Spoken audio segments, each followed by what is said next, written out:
दोस्तों नमस्कार, मैं हूं शीतला तिवारी। दोस्तों, लखनऊ से चलकर मुंबई जाने वाली पुष्पक एक्सप्रेस यह बहुत ही सुपर फास्ट गाड़ी है। और जैसा कि आप जानते हैं कि उत्तर प्रदेश की राजधानी से यह चलती है। और यह जो भी कमाने खाने वाले जो जाते हैं उत्तर प्रदेश से, और रास्ते में जितने भी स्टेशन पड़ते हैं उस पर सभी सवारियां सवार होकर के उसके बाद मुंबई पहुंचते हैं। तमाम आप जानते हैं कि आजकल जो है बेरोजगारी को लेकर कितना मारामारी है कि ज़्यादातर लोग जो है मुंबई, दिल्ली, राजस्थान, चंडीगढ़, कलकत्ता, मद्रास यानी इन जैसे बड़े महानगरों में लोग जाकर के कमाने खाने का कार्य करते हैं।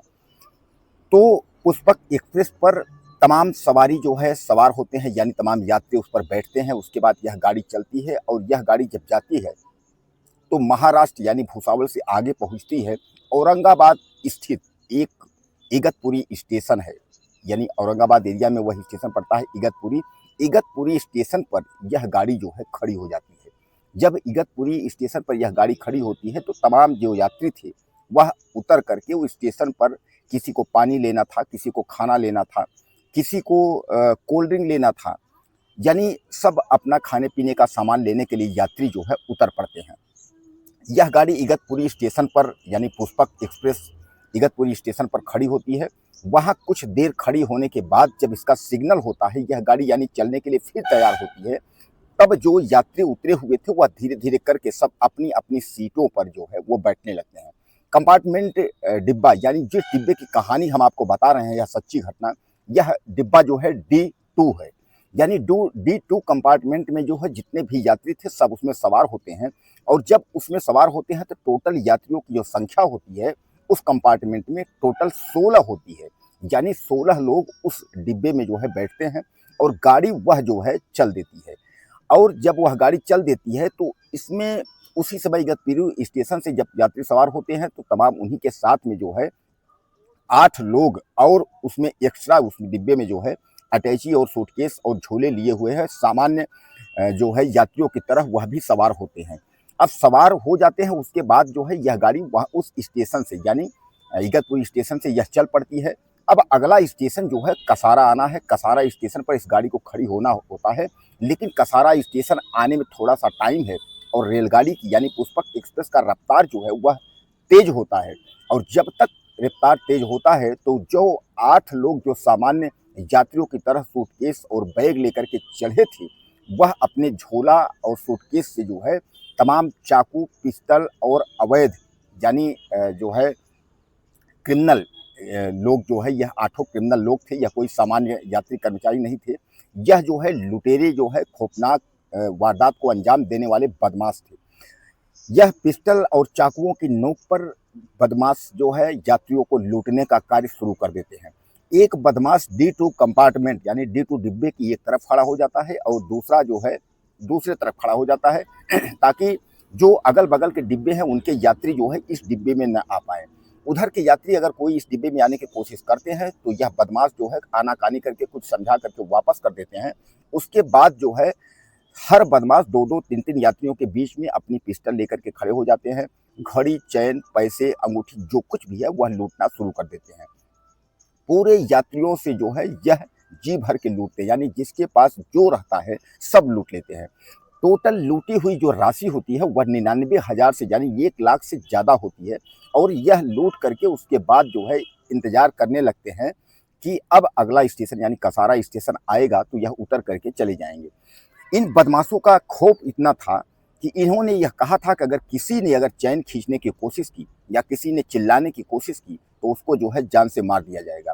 यात्री इतना डरे थे, सहमे थे कि किसी की हिम्मत नहीं पड़ी कि कोई जो है चैन खींचने की कोशिश करे या कहीं जो है चिल्लाने की कोशिश करे, क्योंकि अगर कोई थोड़ा भी कुछ बोलता तो बदमाश उसको जो है पीट देते। अब बदमाश वहाँ खड़े होकर के इंतजार कर रहे थे कि जब तक कसारा स्टेशन आए तो हम लोग उतर के भागें। इतने में ही जो है उन बदमाशों की नज़र पड़ी एक नवविवाहिता 22 साल की जो है नवविवाहिता दुल्हन के ऊपर। वह देखते हैं कि वह अपने पति के साथ बैठी है, इतने में एक बदमाश उसके पास जाता है और अश्लील हरकत करने लगता है। हालांकि इस पर जो है उसका पति जब विरोध किया तो उसके पति को इन बदमाशों ने पीट देते हैं। और इस पर 1-2 यात्री बोलने की कोशिश किए तो उनको ही जो है ज़्यादा पिटाई कर देते हैं, जिससे जो है उसका पति और कुछ 1-2 यात्री जो है वह घायल हो जाते हैं। पति कुछ बोल नहीं पाता है।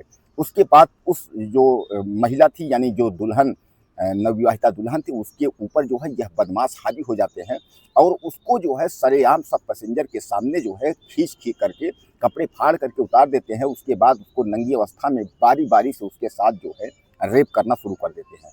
आठों बदमाश जो है उस महिला यानी नवविवाहिता के साथ जो है रेप करते हैं और रेप करने के बाद वह बदमाश हो जाती है। उसके बाद यह इंतजार करते हैं और यह धमकाते रहते हैं कि जब तक कि अगर कसारा स्टेशन पर अगर किसी ने कोई बात चिल्लाने की कोशिश की तो उसका अंजाम आप लोगों को भुगतना होगा। इस पर किसी यात्री की मजाल नहीं थी कि उन बदमाशों के विरोध में कोई कुछ बोल सके।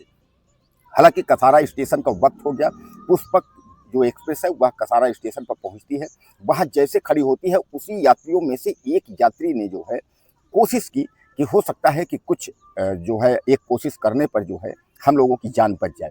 इतने में आपको याद होगा कि जब स्टेशन पे गाड़ियां खड़ी होती हैं तो जो जीआरपी और आरपीएफ जो रेलवे की टीम होती है, पुलिस टीम, वह जो है हर डिब्बे में जो है देखते हुए और जो है झांकते हुए वह जो है निकलते चले जाते हैं। जैसे ही D2 कंपार्टमेंट में एक दो जीआरपी के लोग जो है देखने की कोशिश करते हैं, इस पर एक बदमाश जो है इशारों में जो है वह कहता है कि हमारी जान खतरे में है। इस पर जीआरपी को जो है शक हो जाता है और जीआरपी कई जवानों को लेकर के वह अंदर में जो है घुस जाते हैं और चारों तरफ से डिब्बों को जो है वह पैक कर लेते हैं। यानी कि कई जवान जो है उसमें घुस जाते, 10-12 जवान घुस जाते हैं और चारों तरफ से रोकने की कोशिश करते हैं। तब तक में इसमें जो 4 जवान थे जो थे, यानी जो 4 बदमाश थे वह कूद कर भाग जाते हैं, लेकिन 4 जो बदमाश थे वह पकड़ में आ जाते हैं। पकड़ में आने पर सारी बात जो है यात्रियों ने उन जीआरपी और लोगों से जो है बताई और बताने के बाद सबसे पहले जो है जीआरपी के जवानों ने यानी रेलवे की जो टीम थी उन लोगों ने जो है नवविवाहिता पति पत्नी को जो है हॉस्पिटल भिजवाया और उसके बाद इस जो 8 बदमाश थी, 8 बदमाशों के ऊपर जो है गंभीर धाराओं में मुकदमा पंजीकृत करते हैं और मुकदमा पंजीकृत करने के बाद जो है इनकी गिरफ्तारी करने की कोशिश हो जाती है। यानी 4 तो बरामद हो गए थे, 4 तो मिल गए थे, लेकिन जो 4 फरार हैं तो इनकी जो है गिरफ्तारी करने की पूरी कोशिश हो जाती है। रेलवे टीम और तमाम अगल बगल की प्रशासन की टीमें लग जाती हैं और उन चारों बदमाशों को दबोच लिया जाता है। बताया यह जाता है कि यह 8 बदमाश इगतपुरी के आसपास के गांवों के रहने वाले हैं। हालांकि इन लोगों पर गंभीर धाराओं में जो है मुकदमा पंजीकृत करके जेल भेजा जाता है।